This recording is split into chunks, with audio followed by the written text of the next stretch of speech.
What is up, everybody? This is Stevie Breach coming to you here today. I'm driving home. It is Thursday night, aka my Friday. I'm really excited for USA going up against Canada in the gold medal game for hockey. The tournament honestly has been really good.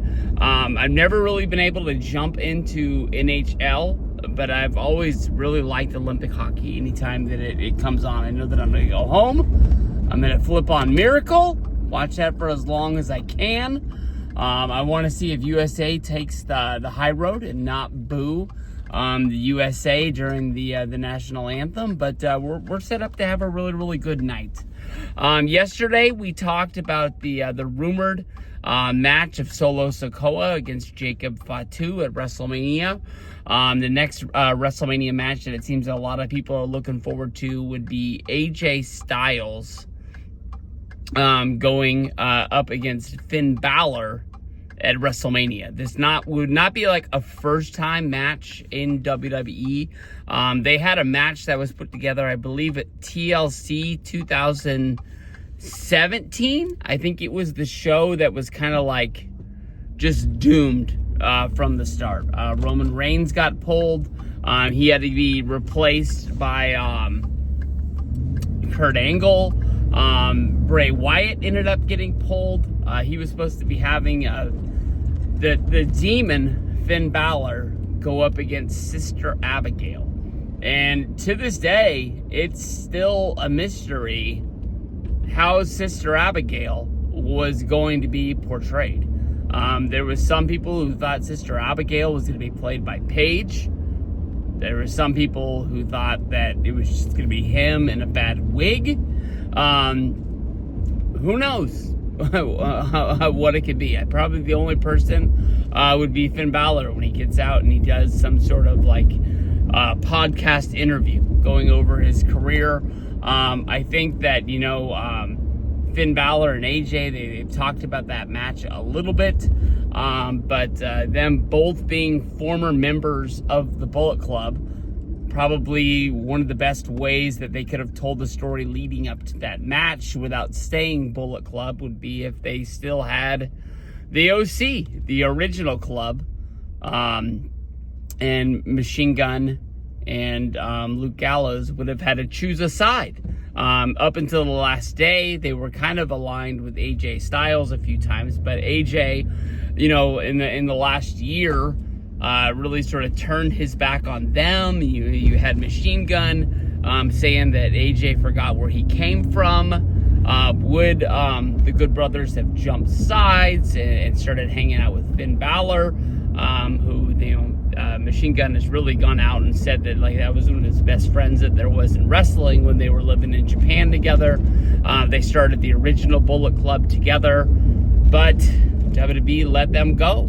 I made a video about that the day it happened. It didn't really turn out the way I really wanted it to. I really wanted to say that, I wanted them to be in the best place in wrestling. Right now, wrestling is really, thriving. A lot of people say a lot of negative things about AEW.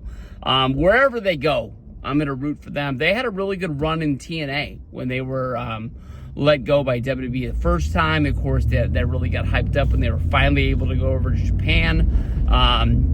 Of course, Machine Gun Carl Anderson winning that singles title, holding it, when he was in WWE, even, finally having a match and losing it while he was there wearing an OC shirt on his way down to defend it.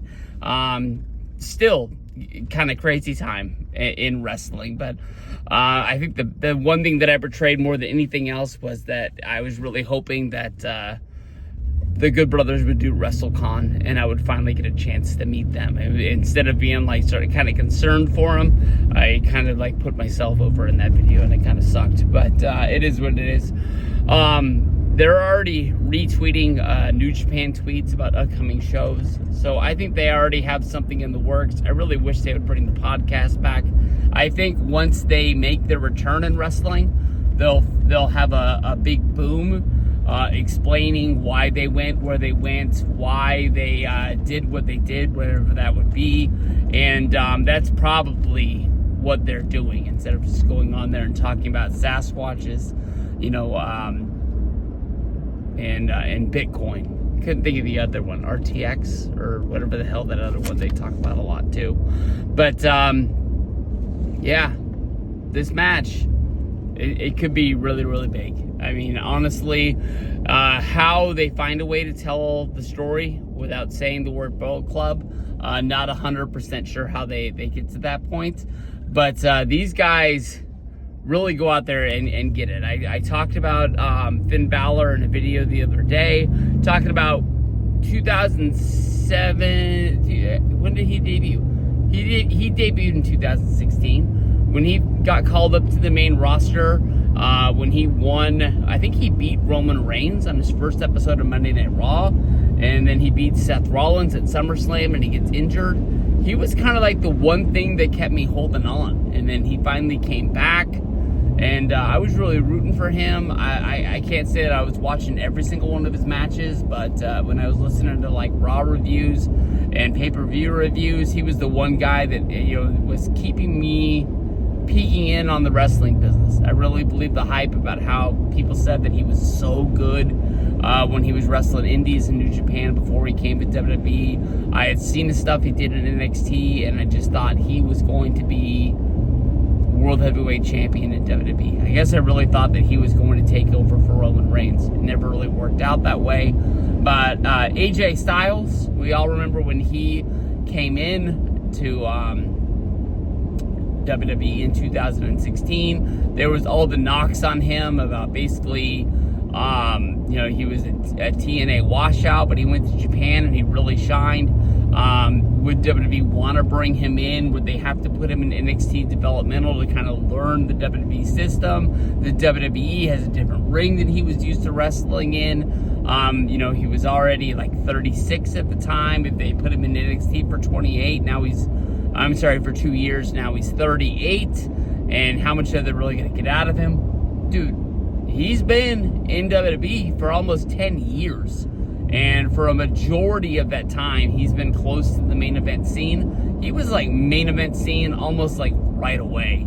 He won that SmackDown WWE Championship, and it was off and running. He's had really, really good runs. He even had a really good run with the tag title when he had Omos with him. He's been Intercontinental Champion. He's been United States Champion. Probably the one thing that escapes him is having a great WrestleMania match. The Jericho match at 32 was good. I think it needed a little bit more, I'm going to say juice, but I'm not meaning blood. It just needed a little bit more. I'm not really quite sure what it was. When they put him up against Shane McMahon, all of us sat here and was like, that's the best match that they can put both of those guys in. Both of them are going to give like the best opportunity of that match.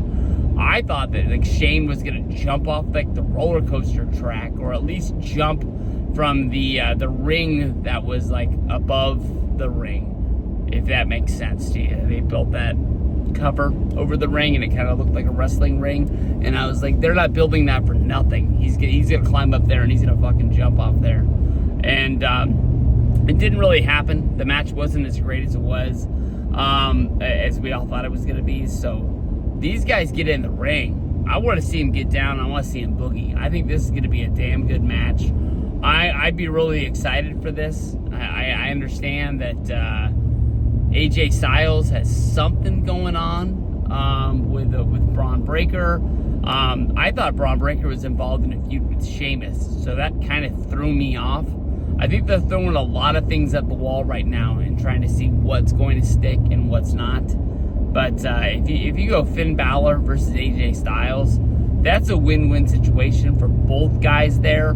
It's going to be a match that people, there might not be a title on the line. Might not be a road to a singles championship for whoever wins this. But I don't think anybody's going to be thinking that this is a match that doesn't mean anything. And I think that it's a match that you're definitely not going to want to like leave your seat to go to the bathroom, get a drink, get a hot dog, whether if you're at the event or whether you're at home. It's going to have your attention, and you're going to be believing that both of these guys have a chance to do anything at any moment that's going to put the match over the top. I'm really, really excited for this. This could be an awesome night. Doesn't matter if it's night 1, night 2. This is a good match. Hope it goes down.